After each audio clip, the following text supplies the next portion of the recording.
All right, we're doing part two of the president ranking tier list. It's National Biographers Day, May 16th. So we did the first part on President's Day, and I couldn't really find another day to do part two, but it turned out that my half birthday was National Biographers Day. So I felt like that would kind of work, right? Because this is somewhat biographical.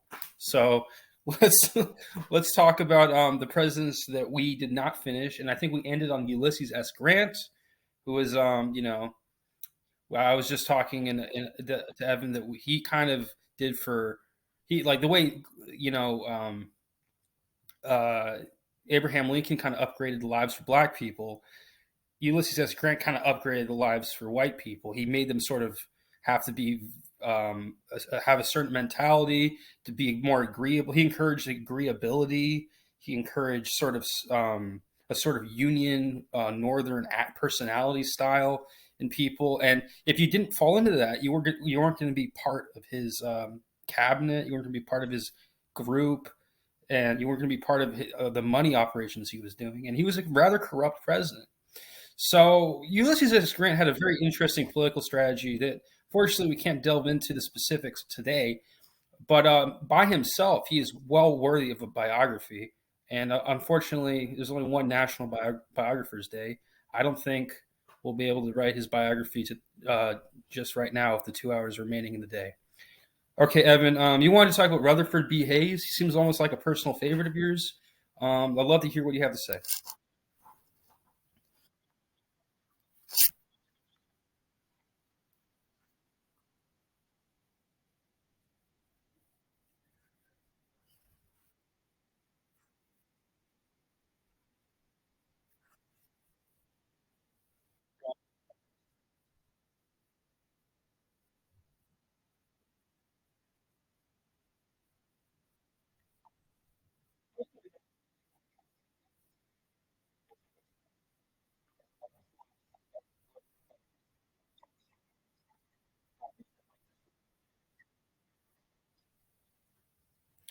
Yeah, and also he did something called the Dawes Act, which was like effectively his version of the Trail of Tears. But wasn't the Dawes Act relatively minor compared to the Trail of Tears? Oh, go on. Yeah, yeah, go on.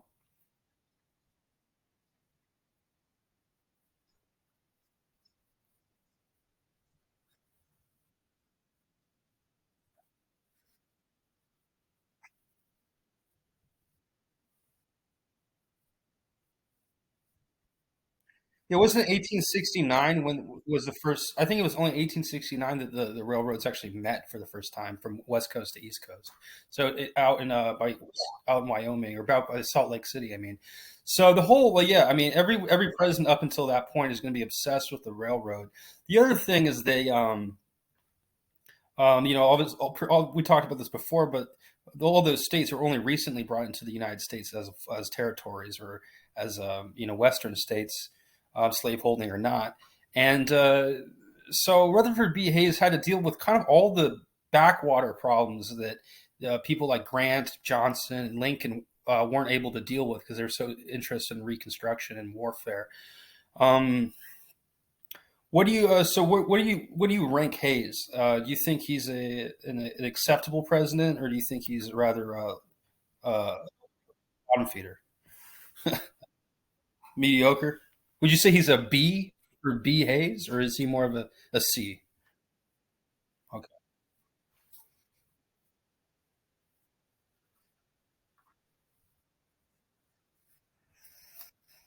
Yeah, I've noticed a lot of these presidents, right? They set the stage for their successor in a number of ways, but then sometimes they themselves will be like a total sitting duck, and you have to kind of evaluate them contextually because they don't really have a lot of cowboy sort of swagger. They're kind of like nerds that work behind the scenes in many cases, which is unfortunate because even because that's more of the case now. I think back then they had less limitations on term limits, right? So theoretically, a president could get a lot done. But if they were too nerdy to get voted in, another time for office, second term, third term, whatever, then they were considered kind of they were kind of hoisted by their own petard because by being a nerd, they were sort of able to get the momentum going, but then they left the execution to someone, the next guy in. So it's really a tragic sort of condition sometimes being president. It's not really that optimal. Um, when I say not that optimal, sorry, I mean it's like it's not as for prestige. It kind of you kind of get you end up being seeming short sighted because you don't get to accomplish all the things you wanted to accomplish on your own, and you sort of leave the glory for someone else. Yeah. So who's next?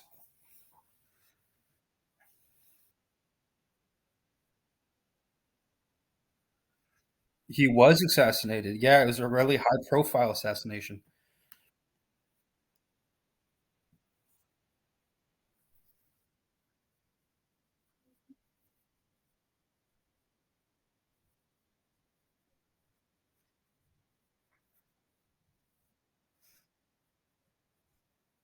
He went up against Winfield Scott in 1880.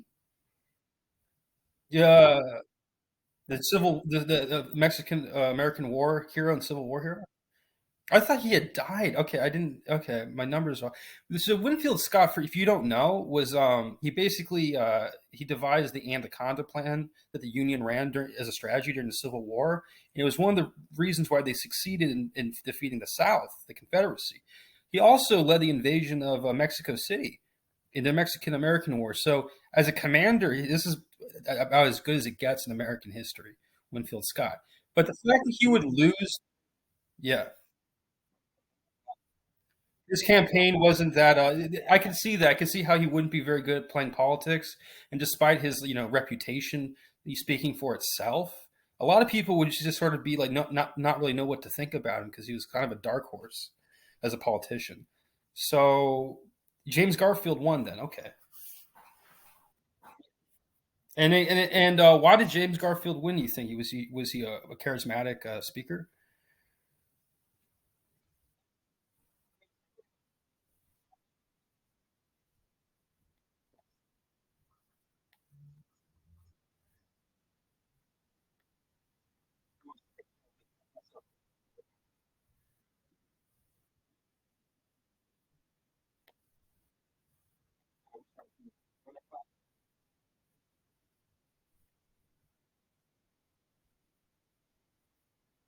Yes,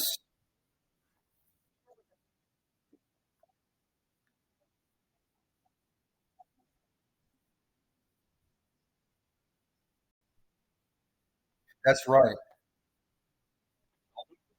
Wasn't he a friend? Was Charles Guineau right? Or like, was his name? He was like, yeah, that's right, Guiteau, and he was a French immigrant, I believe, right, or French Irish or something. He wasn't originally from the U.S. and he was really passionate for some reason about Garfield, and then he kind of changed his mind, and then just ended up resenting him. I forget. I think we both forgot what exactly his job was, but he was like a campaigner. Um,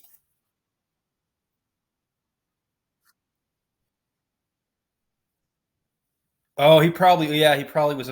He wanted the glory for the win, and then he never got any.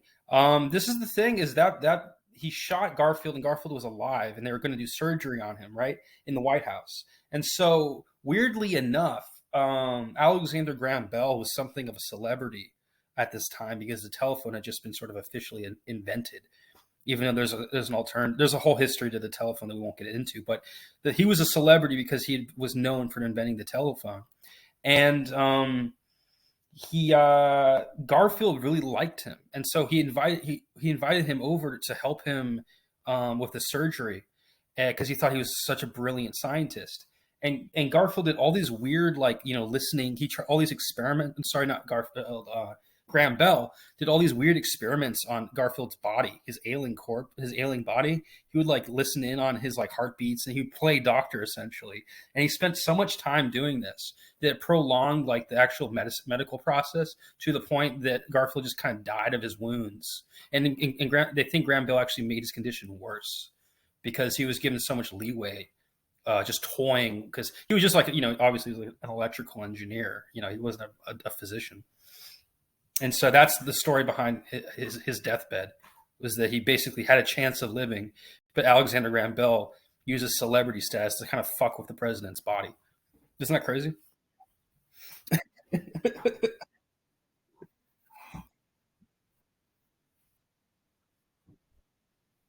This is another one who is not well regarded by pretty much anyone.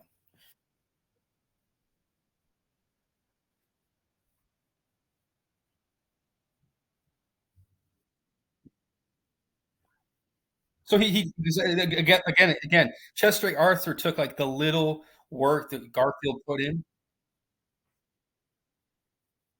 I would say I'd put him as D. I would say F. I'd say F. Yeah,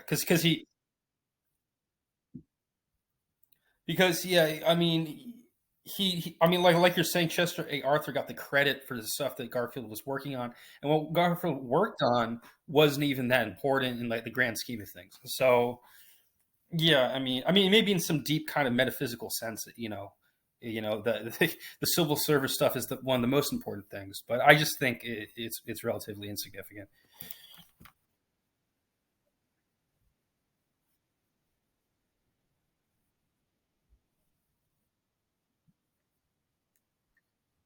Yeah, I mean, you always have to give credit to the guys that sort of push the envelope through the door, even if they don't write the letter. It's just the visual is more fun. Um,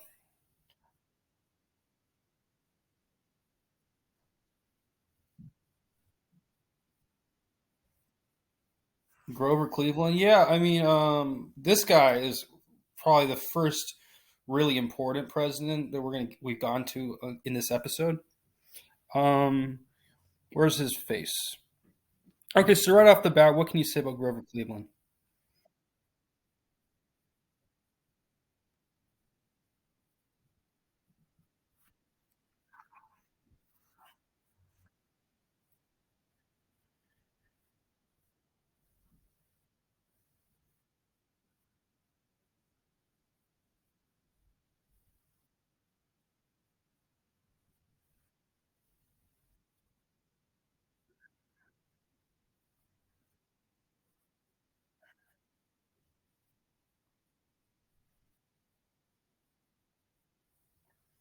No, I actually don't know. I read up on Grover Cleveland not that long ago, and I kind of am blanking on a lot of things. So go full hog right now.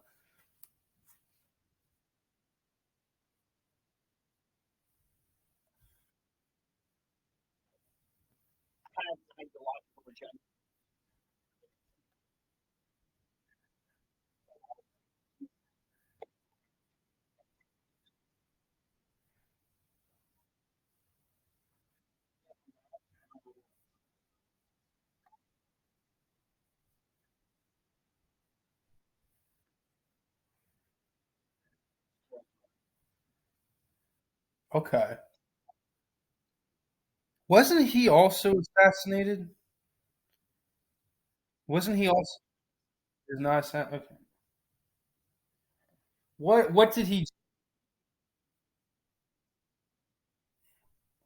Oh, well, I know that Roosevelt. I mean, I know that Roosevelt was like worked for him maybe as Undersecretary of the Navy. I know that Teddy Roosevelt was sort of involved in his administration, but I maybe that's why I thought I knew more about him. What is he really known for?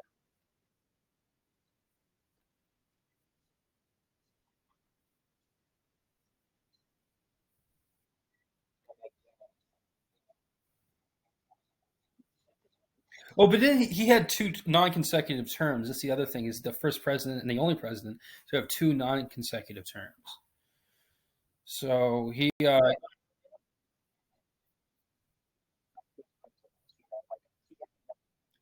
was kind of vanilla, but it was consistent. What do you think is what do you think his singular accomplishment is? If you could summarize.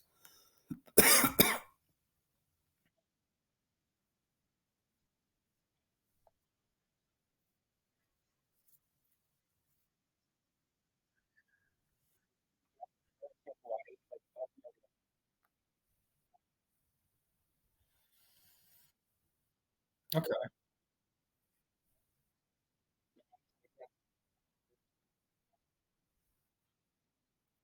So there was you're saying that there was a financial crisis that wasn't as bad as the Great Depression, um, but it was kind of it was scaring people, and he kind of held the ship afloat. And the other thing is, isn't there the the Exclusion Act was around this time too? The or Yeah, was that Grover Cleveland who signed that, or yes, check, yeah.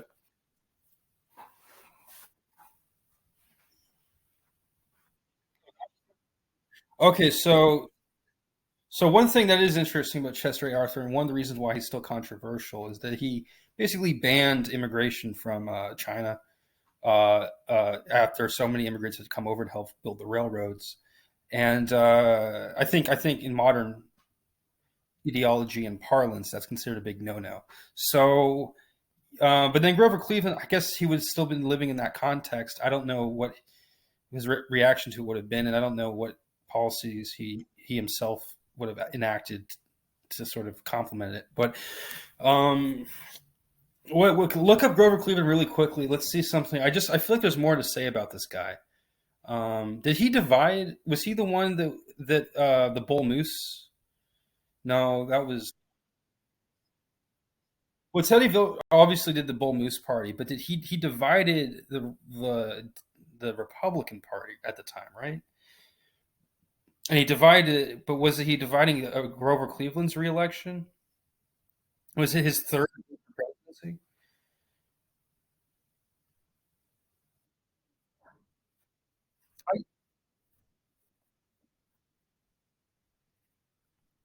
I'll put him at B too.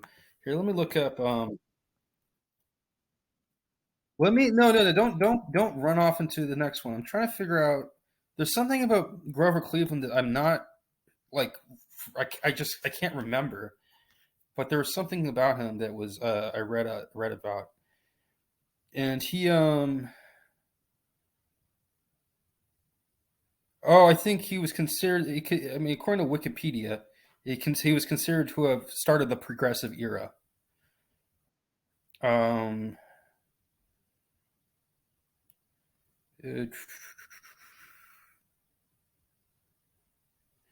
uh, Biographer Alan Nevins says that in Grover Cleveland, the greatness lies in typical rather than unusual qualities. So, yeah, even the biographers agree with your statement that he's a very vanilla president, but very consistent. Um, and he supported the gold standard, and he had to intervene in the Pullman strike of 1894. Okay, so he was. I guess why the reason why I thought he was significant is because of his association with the progressive movement, which did lead to a little bit more, you know.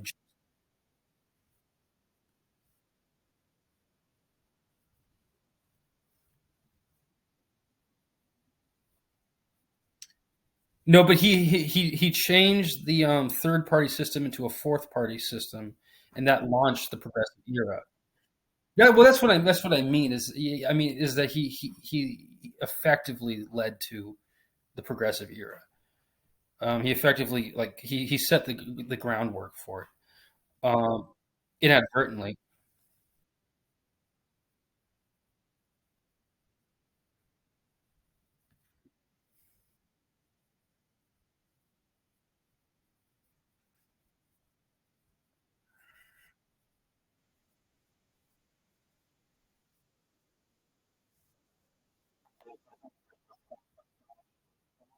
I'm gonna lower. I honestly, man, I gotta lower Grover Cleveland. Cleveland. I think he's a hollow president.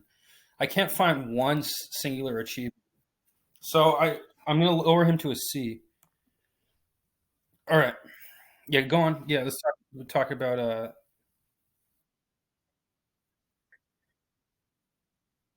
yeah, this guy is a little bit more interesting. He converted them from territories. They were territories, and yeah, yeah. He didn't add new territories, but he converted the existing territories into states. And do you know what those states were? Was it New Mexico, Wyoming, Colorado, Utah, something like that? Not the coastal ones, I think. Oh, well, maybe.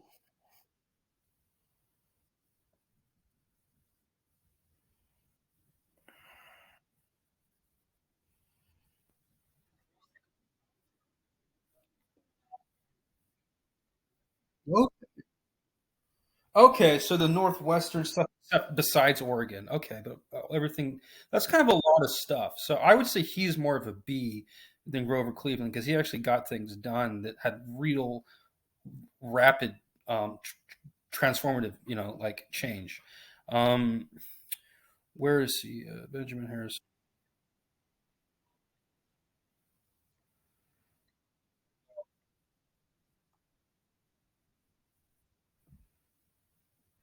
Yeah, he. Well, I mean, it's, sometimes being tested isn't that good of a thing. It means that you couldn't handle, what was happening, and so you had to struggle. But that's sympathetic, but that's not necessarily an accomplishment.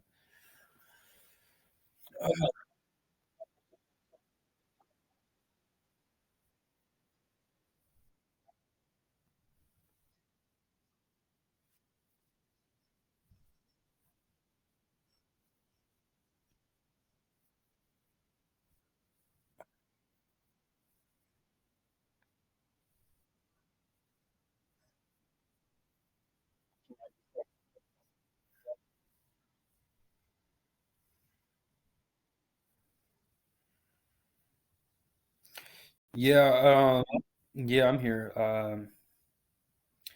McKinley. Yeah, was this the guy who had to? Was this the guy who had the giant bath that he had a custom made bath for him, and he like worked? He was the fattest. He was the fattest president, and was he assassinated too? Oh, that's right. It's Taft. Taft was assassinated, but McKinley was the fattest president, and McKinley did have to live in the giant bath that they made just for him.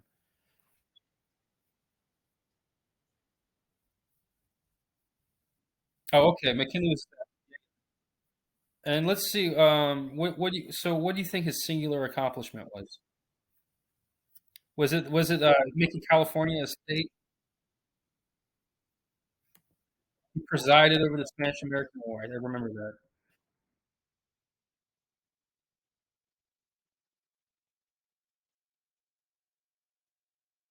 There's a town up in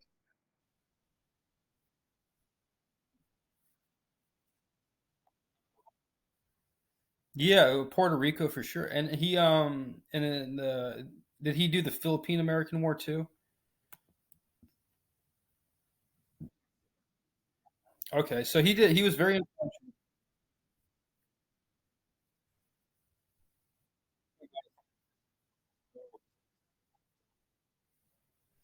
an anarchist. Okay, and we gained control of Hawaii, Puerto Rico, the Philippines, and Cuba. So he accomplished quite a lot of stuff that's sort of been obfuscated because we no longer have Philippines and Cuba, but at the time that was amazing. So it's funny. He's been known. Listen, Evan, listen. He's been known as sort of this crass imperialist even up until recent years. There was a town up in Northern California called McKinleyville, which isn't interesting, but next to it there's a town called Arcata. In the center of Arcata, they have the town square. They have a statue of McKinley, and it's been there, for a long time. And recently they took it down because it was like so horrifying, and it's like sort of you know, uh, this like sort of unabashed, uh, glorification of conquest or whatever, the grandiosity, right? And so they took it down, and I think they replaced it with some sort of indigenous statue. But McKinley is an interesting character because he sort of represents the best and the worst of American excess. Like sort of winning where you can and winning hard, but at the same time, what are you really trying to do with these victories? What's the end goal? Is it something truly noble, or is it maybe a little bit more conceited and underhanded? I think he's a great president compared to the other ones on this list. I would say he's either a B or an A minus. What do you think? Okay, yeah, I can do that. I think probably my favorite president. He obviously he didn't really have as many what you call its terms as some of the other one as you'd like. Not as much as his cousin FDR, but he was like he had a very interesting upbringing. He was sort of tortured by asthma and he or something, and he couldn't really move. They thought he would be dead by the time he was 10, the doctors, and then he ended up sort of like forcing himself into better health. And he kind of grew up like stronger and energetic. And he was kind of this crazy, like maniac of a demon child. And then when he was very young, I think his mom and his sister or his girlfriend or whatever, they died in like the same house fire. So his half of his family, his nuclear family, was like wiped out when he was pretty young. And not only that, he had to overcome this debilitating condition. And so he kind of developed a philosophy from a young age of just being very, very focused and driven and hardworking. And he called it like, the strenuous life. And he made a lot of his speeches would reflect this like need for like getting out into the field and not giving a fuck what critics thought, but actually, having being the one doused in blood, sweat, and tears, and being the one who was in the mud. And like, he kind of was the gritty president. There's funny anecdotes about him with the Rough Riders in the Spanish-American War, where he would obviously lead these charges on like San Juan Hill and stuff, and he was a notable cavalry commander. But he would also he would be kind of a dickbag. Like he would some guy would be like hiding behind a tree, and he would like ride up with on his horse, and he'd be like, "Hey man, I'm on my horse, and you're just sitting down by a tree." And so then the soldier would like begrudgingly stand up, like, "Okay," and then immediately he would get shot by the Spanish, and then fall over dead, and then Roosevelt would just like ride off and just like not give a shit. And so like there are anecdotes about Roosevelt being kind of a cunt, but I also think that Roosevelt sort of strode past that anyway. And after he was president, he did all sorts of weird like. First of all, he got a a peace not a Peace Corps, but a what do they call it, a Nobel Peace Prize for negotiating was it the Japanese Russo-Japanese War? That's right, the Russo-Japanese War. And he also did voyages into the Amazon with his son Kermit, and I believe it was that particular one. He had other sons, but I think it was Kermit. And they almost died just trying to discover this new do surveying around this river and stuff, like being explorers in the early the turn of the century. So, and then he ironically, despite being very vigorous for most of his life, he ended up dying in his 50s, right after World War One. And he actually wanted to fight in World War One, but at the time Woodrow Wilson was president, and Wilson did not like Roosevelt. And so Wilson said, "No, you can't do it. You're going to make yourself into a child again," or something to that effect. He said that this guy is he's a 12-year-old boy. So Wilson thought that Roosevelt, for all his personality and charm, was kind of like man child at the end of the day. And the other thing is that he did a lot of great things that weren't just promoting American identity necessarily. Like he did a lot of stuff for the Park Service, and he was very conscientious about nature. He loved the great outdoors. He was always riding horses. And of course, when he got famously, they tried to assassinate him, and a bullet hit a book in his shirt and didn't kill him. He gave a speech. Doing the speech, and then afterwards, he's like, "How did you do that? Like, why aren't you hurt?" He was like, "Oh, believe me, dude, I've been plenty hurt more by riding horses." So he really loved horses, and he loved getting hurt out in nature. He loved getting injured by horseback riding, by hunting. And the only thing that I think really was a fault against him was that he was so popular that he didn't understand that even he could sometimes be too popular for his own good, and he carved his own party in half by starting the Bull Moose Party. That was the one thing I think one of the things he flopped on. The other thing he flopped on was that he was kind of a racist in the way that a lot of people were back then, like almost everyone probably, but still back he was he would sit down and tell people that the Native Americans or inferior, and they don't deserve land because they're just so inferior. He would say these cryptic sort of racist things to school children during publicity meetings and things. So he was kind of like a man of his time too. I don't really know. He had a ton of animals in the White House. He had a huge family. He had a lot of kids, but he also kept tons of different weird pets in the White House. He was a true eccentric. A lot of these presidents, when you scope in on them with a magnifying glass and read about them, they seem eccentric. But Roosevelt was legitimately an eccentric even from a million miles away, and I think that's why he's just still today one of the most beloved of American presidents.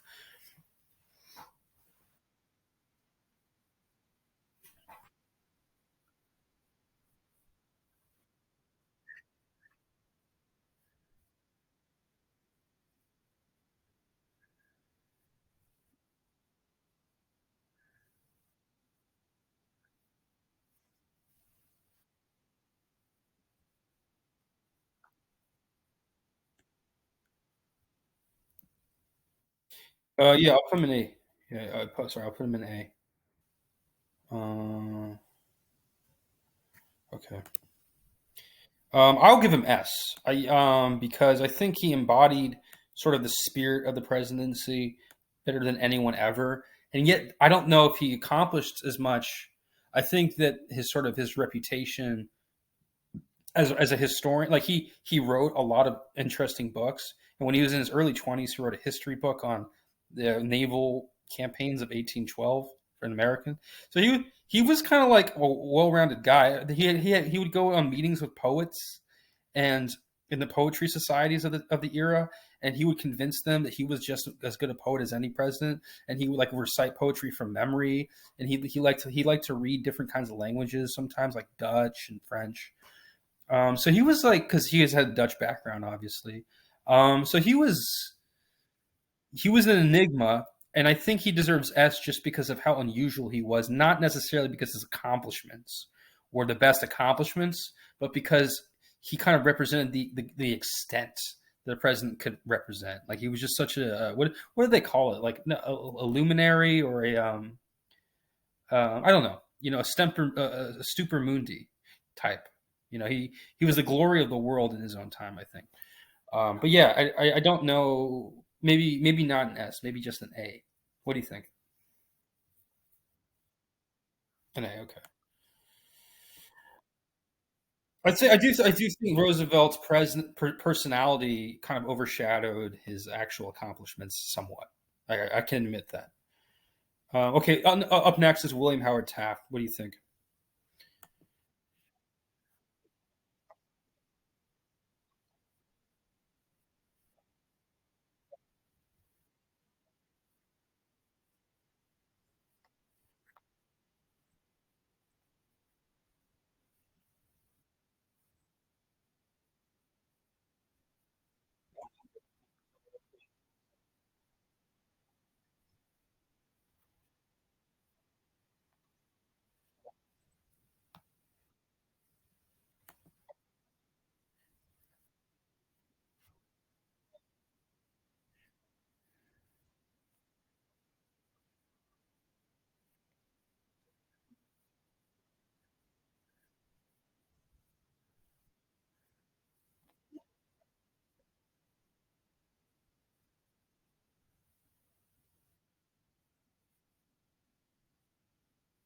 Oh yeah, another thing I remembered about Grant was that Grant actually founded the Yellowstone.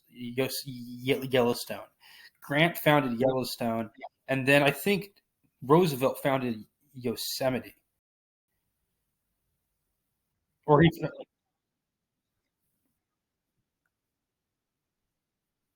did Taft do anything for the parks?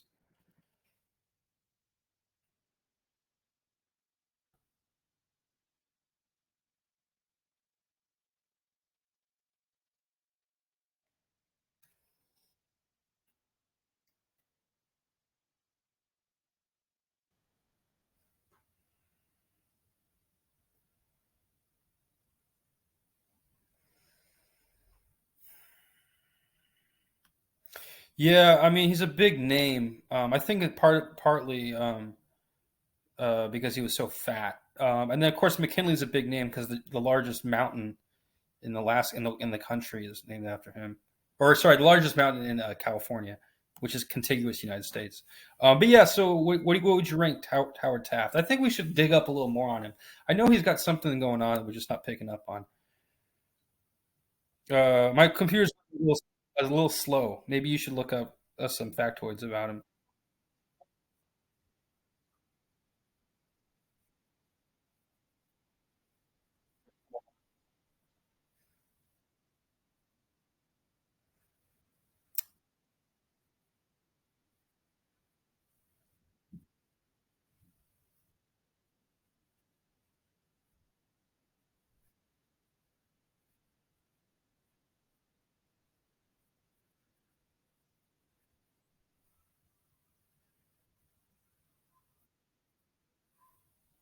Okay, so he helped with the Supreme Courts. Yeah, I learned some recent today. I learned today that Washington, when he was president, wanted the Supreme Court to be his like cabinet, and then they just like flat out refused. And so he had to create the department heads because the Supreme Court refused to work operate with him like hand in glove like that.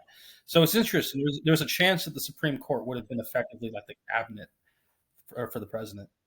And then the other thing is, oh yeah, so I was looking into it. Apparently, Lincoln um, signed that Yosemite would be a federally preserved land. So I guess that's close enough to it being, ushered in as a national park. I think a different president probably did that. And then for Yellowstone, it was Grant, I believe. And then, so what's up? Let me try to find something about William Howard Taft.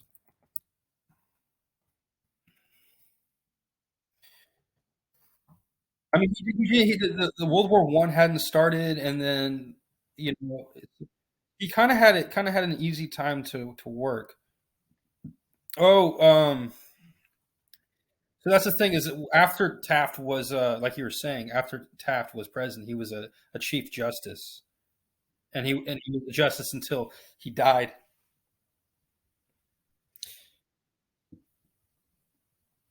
Okay, my browser's I just downloaded Lord of the Rings online, so my browser was slowed down because of that. Just finished though, which is good. Woodrow Wilson is one of the most important presidents. Um, for Taft, where do you want to put him in D tier? Why do you say D? Why is he worse than Rutherford B. Hayes or Benjamin? Or why is he worse than McKinley? Because he didn't win the wars.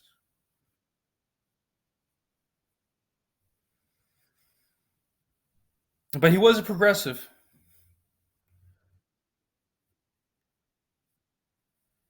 Okay, you want to say he was a B because he presided over an era of peace?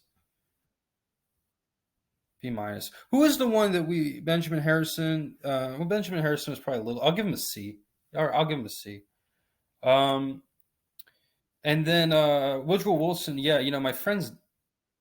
my dad's friend, his dad was like the one of the main preeminent biographers on Woodrow Wilson, and then his son actually ended up writing a book about his own dad as a biographer, which is kind of funny. And he was also a historian in his own right. And then Woodrow Wilson, funnily enough, is probably the most like he invented the income tax. He presided over World War One. He was an interest. He was I think a Princeton historian before he was in politics. He invented the Federal Reserve, right? One of the most accomplished presidents in terms of his domestic policy, I would say. And in international policy wasn't bad either. I mean, I suppose it was a nice diplomatic gesture with World War. Well, the League of Nations failed. That's why I was stipulating that good domestic policy, not so good international. I think the Treaty of Versailles was kind of fucked. So like, I think he could have been better at international relations, but international policy, foreign policy, right?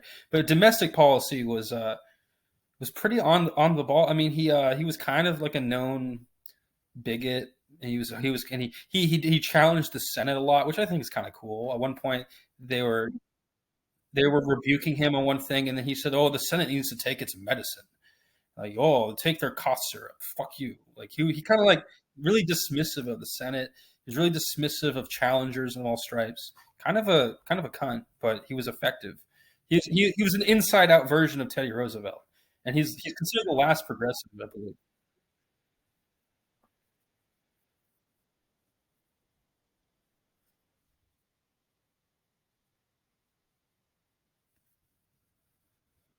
Was his wife the one that was a lesbian, or is that squarely just Eleanor Roosevelt? Because I know that apparently one of these presidents, their wives would like have like sleep around with women in the Oval Office or whatever, like the president's office. of the time, and the president was like kind of into it or something, like he permitted it. I forget which one that was though. Yeah, I mean, obviously he was a conservative, but he kind of was. He was he. No, he's conservative by modern standards, but back then he was considered progressive. Yeah. So it's weird looking at him. Like I think we look at someone like Roosevelt and be like, "Oh, this guy was like really progressive," and then we look at Wilson like this guy was really conservative. But like technically, they're more closely aligned than it looks like, just based on their personalities. Uh,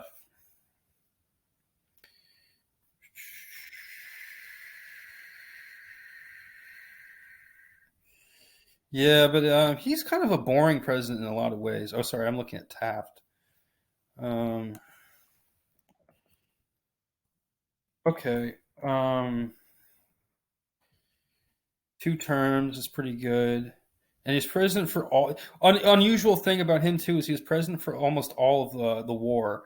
Like there was no other most like more than the war, really. So he was really the World War One president.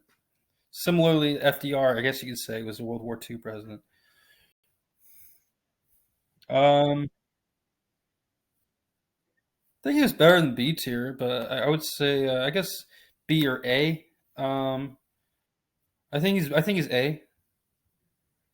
He's definitely no less significant than Teddy Roosevelt.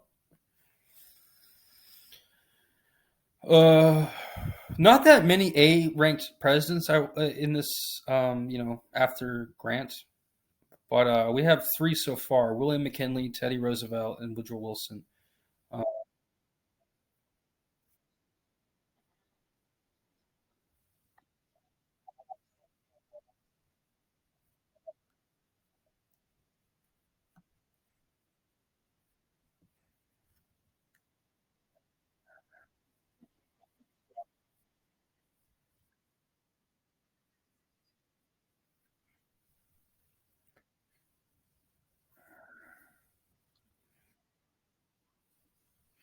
yeah, well, I don't. I forgot almost everything about Warren G. Harding. He wasn't that. Yeah, I forgot about that one. If I ever knew anything. Um, was he the one that died in California and just sort of did he make California a state? I think he was the one that made California a state. What did he do? He did something like one thing and then he like rested on that and then he died. That's kind of how I remember him. Um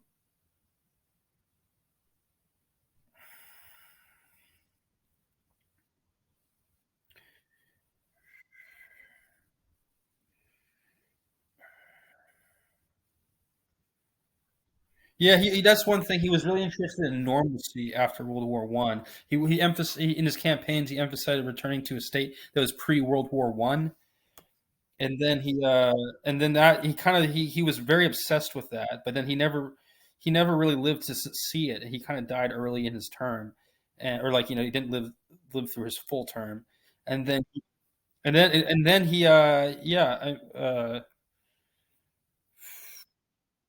there's a corruption scandal, and he went on a trip to California and just sort of magically died there. Um,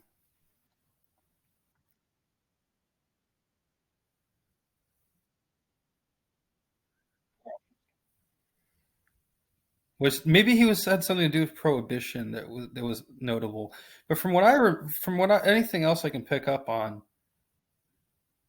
he was kind of a nothing president. Uh,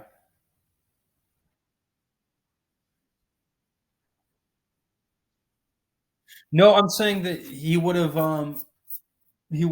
tried to repeal it or something, like just something kind of interesting. But there's nothing interesting about it.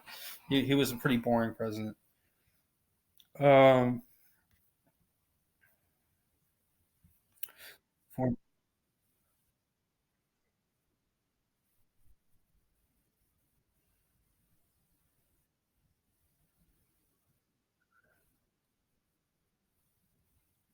okay, well, apparently we were still technically at war with Germany, Austria, and Hungary. but we had to sign something called the Knox Porter Resolution. So he was the one who technically ended our war with Germany, and in World War One. So that's one thing that's interesting about Warren G. Harding, if only by technicality. I would say he's a D. I think he was really boring and terrible. Calvin Coolidge was an effective president mainly because he understood that he didn't need to do a lot in order for the country to kind of float on its own.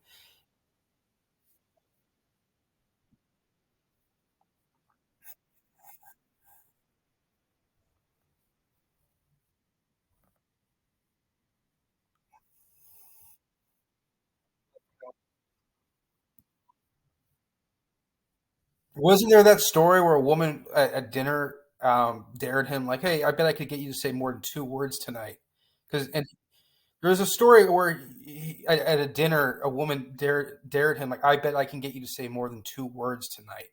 And he famously said to her, he quipped, "You lose," and then didn't say anything else for the entire dinner.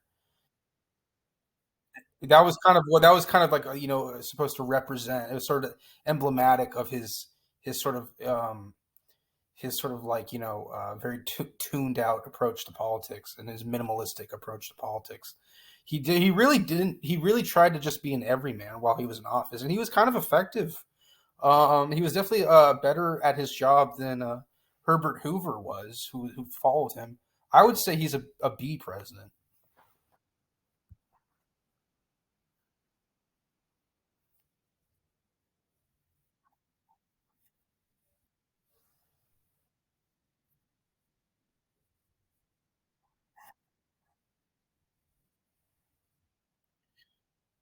Coolidge was cool. Yeah, he invented the word cool. That's how we got it. No, no. Coolidge was yeah, hands off. I guess that's the perfect summation of his character. I gave him a B. What do you think of Herbert Hoover? Oh, the other thing about Calvin Coolidge, one thing about Calvin Coolidge I forgot to mention is that Calvin Coolidge he sort of set the standard for conservatism. He's a small government guy, and even now, people look at him as kind of like a standard for conservatives. That said, a lot of conservatives probably would agree with someone like Wilson in more ways than they would admit. But Coolidge sort of had the personality that came to model conservatism, I suppose. Anyway, Herbert Hoover. Herbert Hoover was a very educated guy. I think he was a geologist. But he was still a tough hand because the Great Depression hit, the stock market collapsed, and he ended up not really having a solution. Eventually, he started to make some changes, but by that point, his term was up, and he was just seen as sort of a lame duck during a crisis, which is the last thing you'd want to be. So he's been sort of stained by his inability to react to the stock market collapse.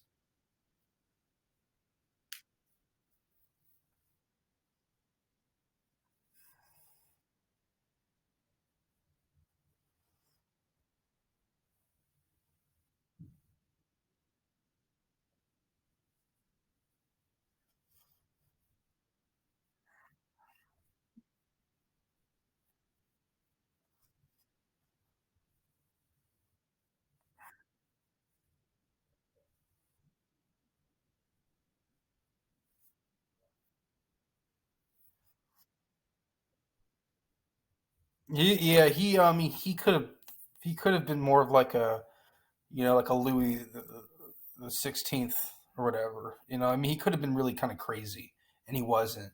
So I think with the crisis he had to deal with, yeah, I mean, a smarter, cooler head could have prevailed, but he didn't really like drop the ball as much as like more than most people would have. So I'll give him a C. I wish I gave Calvin Coolidge a C, but I gave it to Hoover. Um, by the way, did he start the Hoover Dam? Did he start the Hoover Dam? He must have. Okay, well that's a he gets a C. He gets a plus just for that. C plus. Yeah, everyone loves the Hoover Dam. Okay, I've been there like twice, maybe more. Okay, who's up next? FDR. Well, he's considered like the goat for 20th century. Um,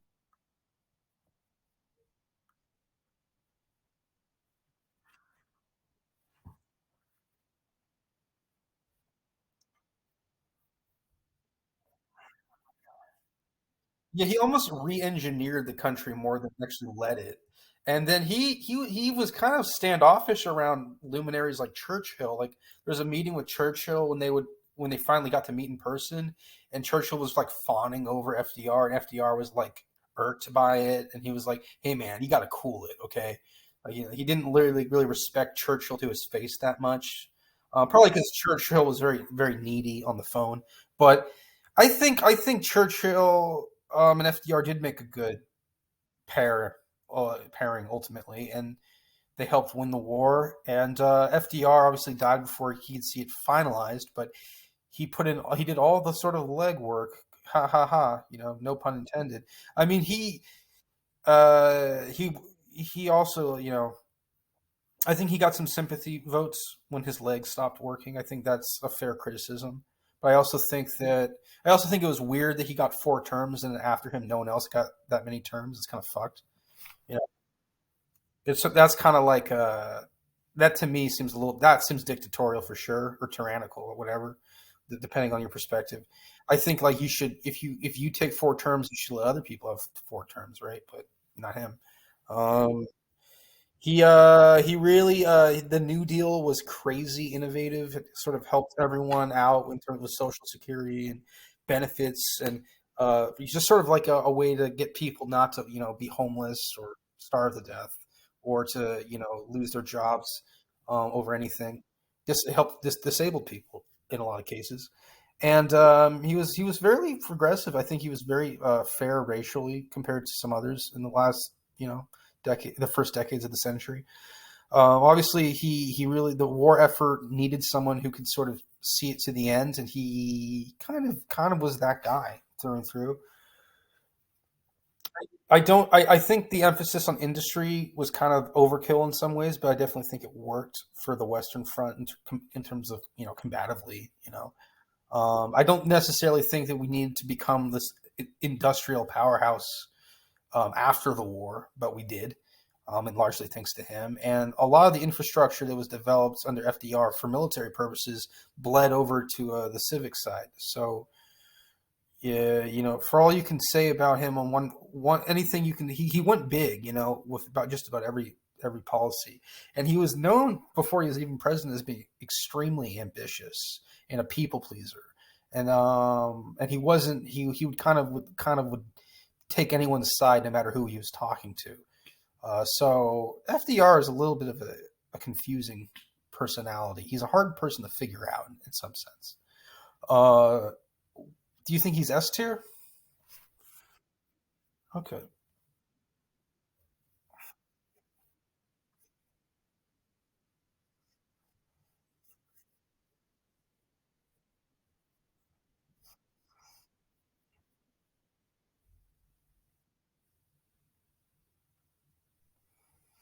Okay. Wonderful. Wonderful.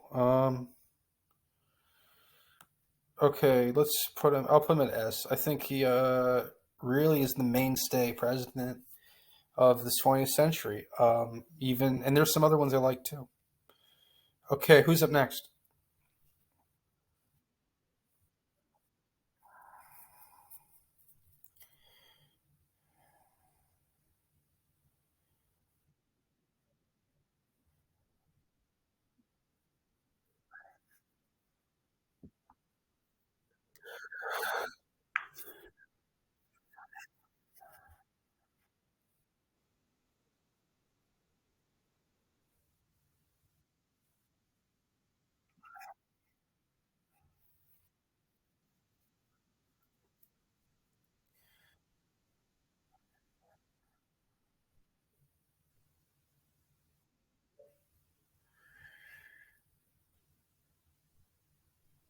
Um, Yeah, he dropped the atomic bomb. I know 2 major anecdotes about Harry S. Truman.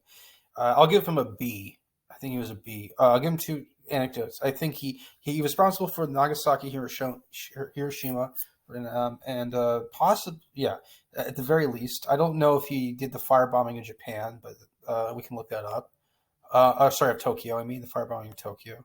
And then he also was responsible. He oversaw the um, I mean, in theory, he oversaw the foundation of the FBI, but I think in reality, the FBI would kind of show up and try to trade notes with him, and then he would just get weirded out and not want to talk to the Dulles brothers or whoever. So, but he was the incumbent POTUS during that time. So, um, what do you think? Do you think that he deserves a demerit because he bombed so many places?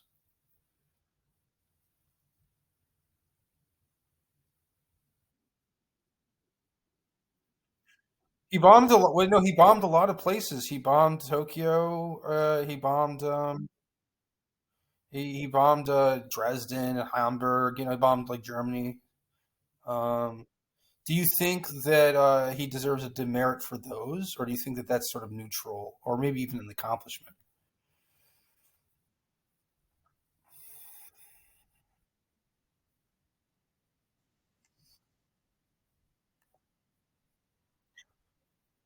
All right, well, I'll give him a B. I think he didn't have that much going on, and then he was replaced by Eisenhower. So,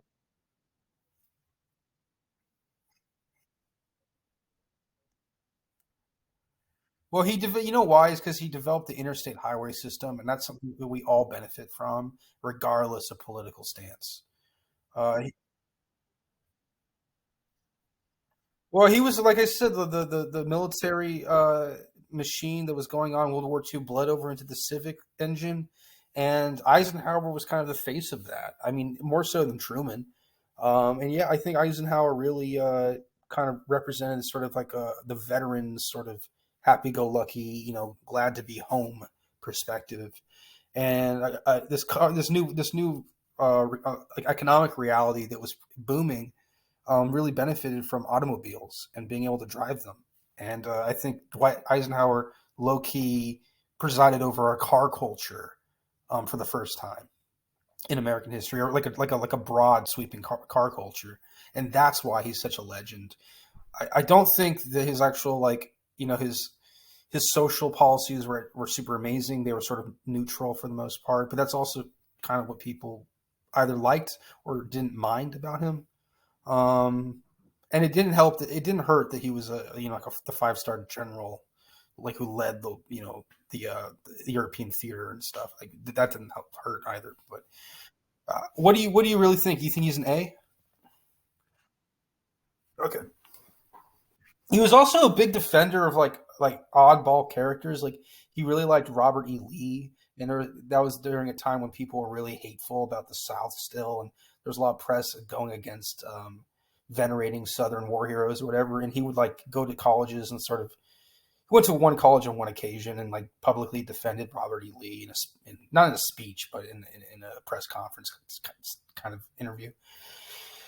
And so he was kind of like he had very strong convictions about certain things that a lot of people overlook because they don't really understand the military side to life. So I think there's more than meets the eye to Eisenhower in some sense, but definitely an A.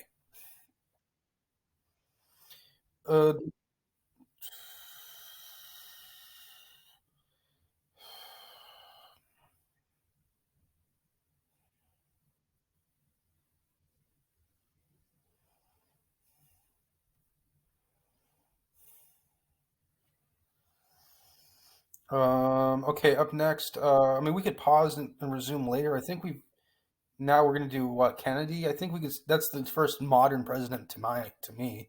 Uh, maybe we should pause for now and do part three on Kennedy.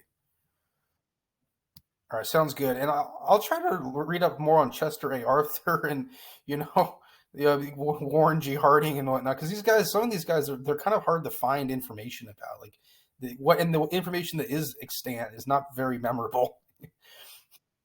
Kind of a boring era in some sense for presidents. It only gets interesting after Teddy Roosevelt. What do you I mean, what do you think? Who's your favorite here on this list?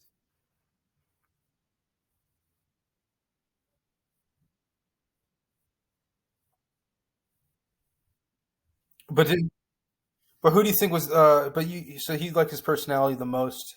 That's fair. Who do you think was the worst, and who do you think is the most underrated?